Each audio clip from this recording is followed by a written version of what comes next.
And you look at some of the advancements happening, like Alibaba with Alipay, is insane for this, right? Because of the way that they've connected like Alipay to the Ant Fund and other ways of doing this, they have just merged the two things together. And this is what the banks are trying to do with all the legacy tech and with everything else, is we're not going to be replacing the mainframes anytime soon. So how do we augment them with new technology where we're still going to run the banks on this technology, right?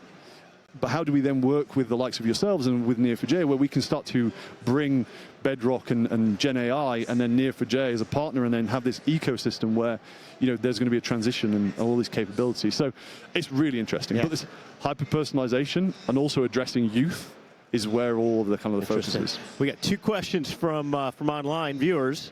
Yep. So let's take one from Steven. Neo4j, have you considered application to public blockchain analysis? Yes. So this is one of the things that we're, again, back to the fraud use case, people are very quickly kind of cotting on to is when for fraudsters, what they're doing is they're just like, right, instead of me now sending you money and we're part of like a, fraud ring, what I'll do is instead of me connecting you, I'm going to jump into the blockchain, fire around a few transactions, and suddenly somewhere else it's going to pop out back into your account, right?